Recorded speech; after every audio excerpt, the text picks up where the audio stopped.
Hey guys, just a quick mini show here to update on some moves across the NBA. Well, actually, one move that we haven't covered. Michael Bolton. Let's get to it. Let's get to it, indeed.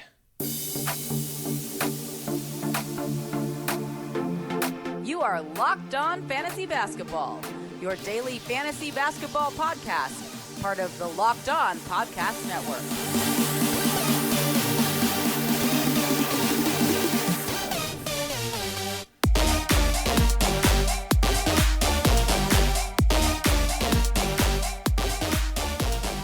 Hello and welcome to the Locked On Fantasy Basketball podcast brought to you by Basketball Monster. My name is Josh Lloyd and I am the lead fantasy analyst at basketballmonster.com and at Yahoo Sports Australia. And you can find me on Twitter as always at redrock_Beeble and on Instagram at Locked On Fantasy Basketball.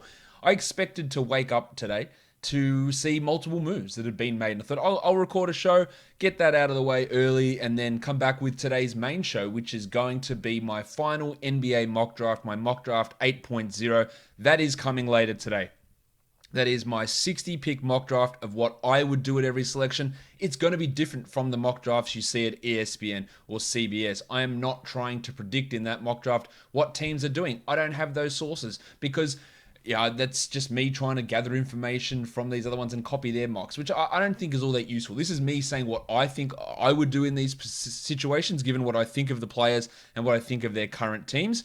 We know that whatever happens with those consensus mocks, whatever happens in the draft, it's not going to reflect how the players are. So you'll say, that's trash, this guy shouldn't be at number 4, when in essence, the 30th drafted player could end up being the best drafted player, especially in this draft. So keep an open mind when I do that mock draft. This is me looking at how I think value goes in the NBA, how I think the players fit, and how I value these guys individually. That's not what I'm doing in today's show, because yesterday I recorded a bonus episode with the trade of Robert Covington to Portland and the trade of Jrue Holiday going to the Milwaukee Bucks. I'd finished that one and then settled down and another trade went down, and that was Bogdan Bogdanovic heading to the Bucks. I'm not going to do a third show. I'll save Bogdanovic for the next day, and I'll deal with all the trades that happened in the morning. And then there weren't any. There's nothing else. So this is just going to be a quick one as we talk about the trade that is sending Bogdan Bogdanovic to the Milwaukee Bucks. It's Bogdan Bogdanovic, it's Justin James, who are headed from Sacramento to Milwaukee. Now, I don't know how this trade has actually gone down because free agency doesn't start until Friday, and apparently Bogdanovic has signed and traded as a restricted free agent, but that's happening. We don't know the money there. It's probably going to be 3 years, 45 would be my guess for Bogdanovic, but we don't know that at this point. Justin James, a second-round pick from last year, he's going to be a second-year player this year. He heads across, and Milwaukee sends out Ersan Ilyasova, DJ Wilson, and the big ragu Donte DiVincenzo to the Kings. Now, Ilyasova is on the final year of his deal. DJ Wilson is final year of his rookie deal, who showed some flashes, DJ. But with Richaun Holmes there, with Marvin Bagley there, he's not going to get a huge role. But I'd like to see what they do with Wilson. I think there is a little bit there. In his second season, I thought he showed some flashes. He's not going to be a fantasy asset. The big thing is going to be what happens with DiVincenzo, who I was saying that I thought was in for a much bigger role with the Bucks this season. Wes Matthews is out. I don't think he's coming back to Milwaukee now. But of course, with Jrue Holiday arriving, and now with DiVincenzo moving to Sacramento, that changes things. I don't know. There's still lots to go on, so I'm not going to make prohibitive or definitive, maybe that's the right word, definitive fantasy statements here, because I just don't know. I don't know if Buddy Hield is going to be moved, but I would imagine that DiVincenzo is the key piece in this deal for Sacramento. Not I would imagine. I know that DiVincenzo is the key piece for Sacramento here. I think that given the way that their roster currently looks, they still need a 3-man. So are they going to play Hield there at the 3? Are they going to continue to shoehorn the pencil Harrison Barnes? Barnesy? At the 3? And play him out of position, then play Bagley out of position at the 4, or play Bielitsa there. There's still ways for them to do that. But Bogdanovic played about 28 minutes per night last year, and there's no reason that DiVincenzo can play that amount. I don't think that Hield's all of a sudden going back to 32 minutes. Luke Walton doesn't like him. Buddy Hield doesn't like Luke Walton. Hield is better in his bench role anyway. Maybe he plays 27, but there's still minutes there for DiVincenzo. So I think he's probably going to be a fantasy option as a later round sort of a pick. Not necessarily going to be an absolute breakout star playing 35 minutes a night or anything along those lines. But absolutely, there's an opportunity here for DiVincenzo to do more than he would have done on a Bucks team that then acquired Jrue Holiday. So Donte is going to be a fantasy relevant player. Per 36 last year, he averaged 14, 7.5, and 4 with 2 steals and shot 33% from 3. Now that 3-point shooting can definitely improve. The 24 minutes should be 27-28. Bogdanovic, for example, played 29 minutes a game, so 28-27 for DiVincenzo is fine. I think a realistic thing for him would be 12, 5, and 4. Or 12, 5, and 3 with 1.5 steals. And maybe 1.7 to 1.8 threes. I think that's a valuable enough player. I don't know that yet because I haven't projected it out. So there is value there in DiVincenzo. Now, on the Bogdanovic side, Bogdan was the 91st ranked player overall last year. In those 29 minutes a game, he averaged 15, 3, and 3 with a steal, hit 2.7 threes per game, so a big boost in his 3-point volume. Now, you think about him heading to the Bucks, and you go, well, he's probably going to lose value, because he's headed to a team playing with Jrue Holiday, Chris Middleton, Giannis Antetokounmpo, Brook Lopez, and he's going to be the 5th starter. There are a couple other things to consider here. Milwaukee literally has 6 players on their roster. 7 if you include Giannis Antetokounmpo. There is Middleton, Holiday, Giannis, Brook Lopez, Justin James, and Thanasis. That's it. That's the 7 guys they've got. And they are hard capped, so it's really just minimum guys that are coming in now. So Budenholzer is not going to have the same flexibility to play few minutes to these guys because his bench is not going to be good in all likelihood. And they lose the 24th pick in this deal as well.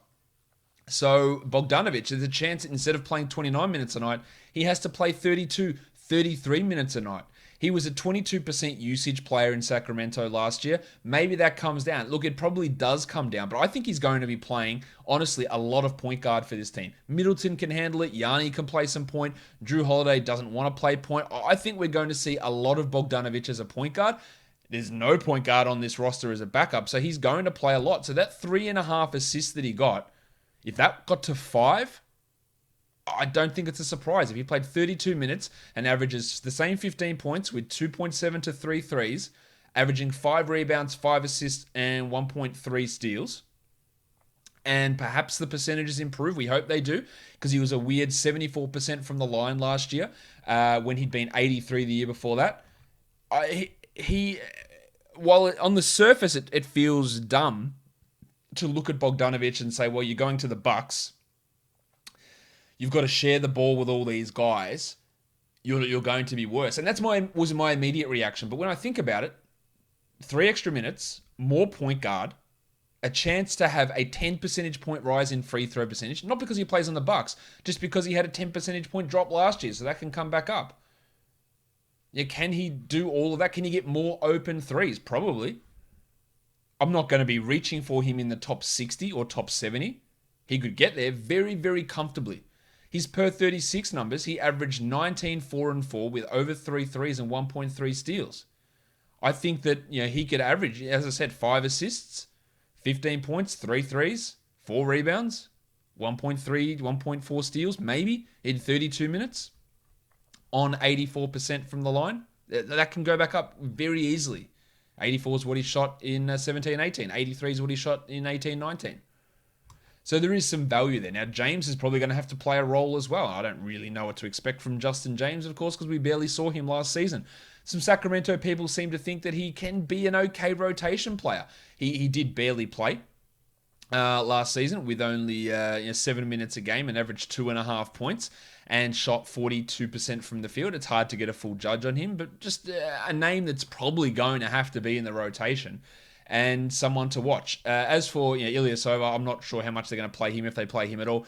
Wilson is the one to watch, but not a super fantasy option. And Big Ragu, who is the real key there in Sacramento. So they are the breakdowns there. Again, I'm going to project all this out once we get more information, but that's sort of how I'm seeing it at this point. A couple other things fantasy related. People are asking me, Josh, when's the ideal time to end the league? What changes should you make to a league for COVID? Extra IR spots. I'm going to do a show on that next week. talking about setting up a league and the way to approach all these settings. End dates, start dates, that's all going to come next week. So don't worry, that is happening. ESPN also has opened up their mock drafts. Their rankings, as usual, are terrible. They are based on their points rankings, and there's players they've just forgotten. Yusuf Nurkic is outside the top 300. Kevin Porter is outside the top 800. Sekou Doumbouya is outside the top 600. So as usual, the attention to detail is pretty screwed over at ESPN. But one thing that is important to note is they did come out and institute a new standard point scoring format. I don't know why. I don't know why the NBA has their standard point scoring format. Yahoo has the same one. And then ESPN says, no, screw it, we're going to do something completely different. If I tell you what the ESPN point scoring system is, here we go. It's 1 point for a point. Cool. 1 point for a three-pointer. What the hell are we doing? 2 points for a field goal made. Come on, guys. -1 for a field goal attempt. So meaning if you make a 3, you get 5 points. If you make a 3, shouldn't you get 3 points? I don't know. If you make a 2, you get 3 points. There's the logic. If you make a free throw, it's 1. If you make a free throw attempt, is -1. Cool. Rebounds 1, assists 2, steals 4, blocks 4, turnovers -2. Again, just a trash system, and I cannot stress enough that category leagues are 100% better than points leagues. You cannot convince me in any way, shape, or form that points leagues are better. I understand that it's a little bit more easy for beginners, but in terms of if you aren't a beginner, category leagues are absolutely the way to go. And I just don't understand the idea behind this new point system where if you hit a 3, it's worth 5 points. It's literally the most important thing you can do in ESPN Fantasy is to hit a 3, and I don't think that necessarily should be the case. But that's the change they have made. Don't forget, check out the Discord server. It's in the description below. It's in the show notes. Vote for the Locked On Fantasy Basketball podcast as the podcast of the year. Check out Locked On NBA as well for our mock draft out there. And I'll be back later on with my last mock draft before the NBA draft tomorrow. Guys, we are done here. Thank you so much for listening, everyone. See ya.